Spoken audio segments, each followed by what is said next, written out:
जालना जिल्ह्यातील बदनापूर तालुक्यातील बाजार वाहेगाव या ठिकाणी आपण आलेलो आहेत। काल या ठिकाणी ढगफुटी सदृश्य पाऊस झाला व यामध्ये शेतकऱ्यांची शेतजमिनीचं व काही चाऱ्यांचं अतोनात नुकसान झालेले आहे। अक्षरशः पूर्णतः वाहून गेलेले आहे। आपल्यासोबत बाजार वाहेगाव येथील काही शेतकरी आहेत। काका मला सांगा, काल काय काय नुकसान झालं? काय नाव तुमचं? सुरेश भाऊसाहेब काळे। काय नुकसान झालं? नुकसान म्हणजे शेतीचं रान खवळून गेले, चारे जनावर चारे होऊन गेले, कोणच्या ठिबक कोणच्या पाईपलाईनी, भरपूर नुकसान झालं।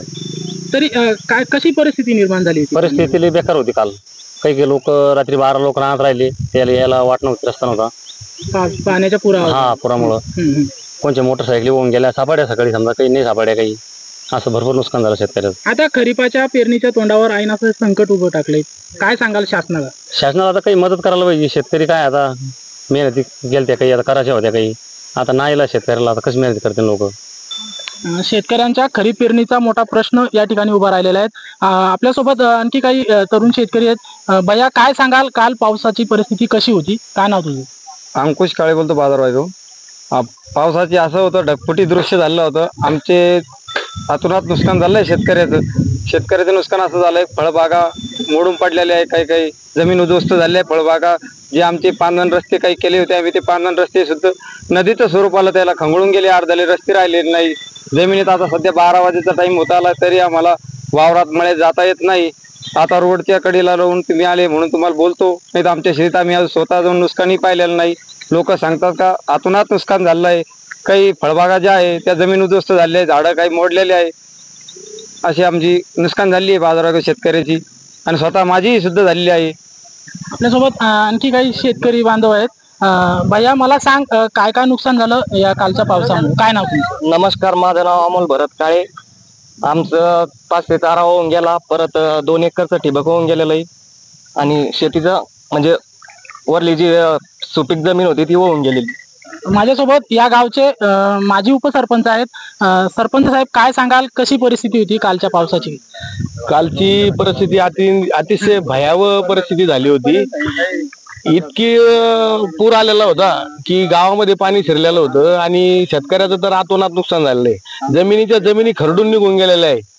जी शेती उपयोगी वरची जी मेहनतीची माती होती ती पूर्णपणे निघून गेलेली आहे। शेतकऱ्याची जी आतापर्यंत झालेली मेहनत ही पूर्णपणे त्याच्यावर निसर्गाने पाणी फिरून टाकलं, या कंडिशनची परिस्थिती झाली आहे। गावातल्या विहिरी गेल्या, फळबागाचे नुकसान झाले, बऱ्याचशा विहिरी बांधकामासह खाली पडलेले आहे, ते मी तुम्हाला आता दाखवतो। आणि जाण्या येण्याचे जे साधनं होते, रस्त्याच्या कडेला शेतात मोटरसायकली लावलेल्या होत्या, त्या पण वाहून गेलेल्या आहे। दुकानामध्ये गावात पाणी शिरलं होतं, डीपीआर ट्रान्सफॉर्मर सुद्धा पाण्यात बुडालेले होते।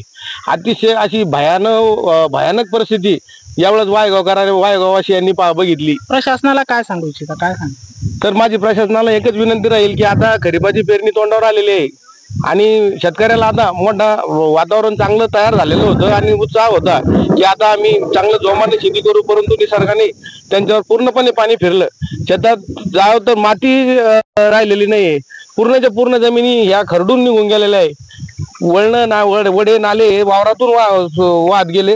त्यामुळे आता माझी प्रशासनाला एक एवढी विनंती राहील की शेतकरी नव्यानं उभा राहण्यासाठी त्याला आर्थिक अशी मदत, भरघोसाची मदत शासनाने करावी, पंचनामे त्वरित करावे, आणि शेतकऱ्याला मदत मिळवून द्यावी, एवढीच मी प्रशासनाला विनंती करतो। या संदर्भात स्थानिक आमदार यांच्या सोबत संपर्क साधला का? मी पाऊस झाला त्यावेळेस संध्याकाळी 7 वाजेला या मतदारसंघाचे आमदार नारायण भुकुते यांच्याशी संपर्क केला, आणि त्यांना माहिती दिली। सकाळी साहेबांचा 7 वाजेला मला फोन आला की मी सर्व प्रशासनाच्या टीमला, कलेक्टरला, तहसीलदाराला, यांना, कृषी विभागाला सगळ्याला घेऊन येत आहे। आणि साहेबाचा आताही फोन झाला, साहेब आता रस्त्यात आहे, येऊ राहिले सर्व पाहणी करून। माझी आमदार साहेबाला एवढी विनंती राहील की या पाहणी करून या शेतकऱ्याला कुठं ना कुठं न्याय मिळाला पाहिजे। नक्कीच या सर्व शेतकऱ्यांच्या वतीने प्रशासनाला व स्थानिक आमदार यांना विनंती करण्यात आलेली आहे की या ज्या अवकाळी पावसामुळे जे शेतकऱ्यांचं अतोनात नुकसान झाले आहे त्या शेतकऱ्यांना नक्कीच न्याय द्यावा। माझ्यासोबत आणखी काही शेतकरी आहेत। काका काय सांगाल, काय नुकसान झालं होतं कालच्या पावसामुळे? काय नाव? पावसामुळे खारीचा नाला पूर्णपणे ओव्हर होऊन ओव्हर पाणी होऊन माझ्या विहिरीमध्ये गेलं, विहीर पूर्ण कोसळून गेली। 32 बाय 80 फुटाची विहीर होती, विटानं बांधकाम केलेलं होतं, कमी 7 ते 8 लाख रुपयाची विहीर होती, पूर्ण संपलेली. 7 ते 8 लाख रुपयाची विहिरीचं यांचं नुकसान झालेलं आहे. हे असेच एक शेतकरी नाही आहेत की काका सध्या आपल्यासोबत असताना भावनिक झालेले आहेत. तर माझी प्रशासनाला व शासनाला विनंती आहे की या शेतकऱ्यांच्या पाठीशी आपण शासन म्हणून खंबीरपणे उभं राहावं. म्हणजे शेतकरी जगला तरच हा देश जगणार. काका कधी बांधली होती विहीर, काय सांगाल? विहीर जुनी होती, 1995-96 ला बांधलेली होती आणि ती चालू होती, पाणी पण व्यवस्थित होतं तिला, आणि ते रात्रीच्या पावसानं संपून गेली पूर्ण. नक्कीच या शेतकऱ्यांच्या पाठीशी शासनानं खंबीरपणे उभं राहावं. आपल्यासोबत आणखी काही शेतकरी आहेत.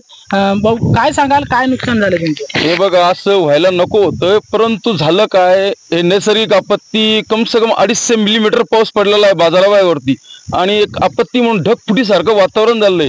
ह्या वातावरणामध्ये ओढे नाले कमीत कमी इतके फुटले, कारण वावरामध्ये स्वतःच्या शेतामध्ये माती सुद्धा राहिली.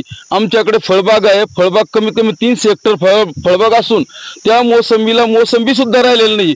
आणि आमच्या बाजारभागामध्ये मोसंबीचं सर्वात खूप मोठं नुकसान झालंय. तरी सरकार, मायबाप सरकारला माझी एक नम्रतेची विनंती आहे, कुठेतरी या सरकारने आम्हाला थोडीशी मदत द्यावा. मदत केल्याशिवाय आम्हाला उभं राहता येणार नाही, कारण इथून पुढे शेत्या कशा करणार आम्ही? शेत्या करण्यासाठी आमच्यापाशी काही राहिलं नाही. कोणचा कांदा सडला, कोणाची मोसंबी गेली, कोणाच्या विहिरी पडल्या. आता सध्याला तुम्ही जर लाईव्ह बघताल तर अशी परिस्थिती आहे की शेतकरी हा उभा राहू शकत नाही बाजारभागामध्ये. तर प्रशासनाला माझी एक नम्रतेची विनंती आहे की शासनाने खंबीरपणे शेतकऱ्याच्या पाठीशी उभा राहून सनी भरघोस मदत द्यावी. नक्कीच या सर्व शेतकऱ्यांच्या वतीनं शासनाला विनंती केली जात आहे की या शेतकऱ्यांच्या पाठीशी खंबीरपणे उभे राहून या शेतकऱ्यांना भरघोस मदत देण्यात यावी. story.com साठी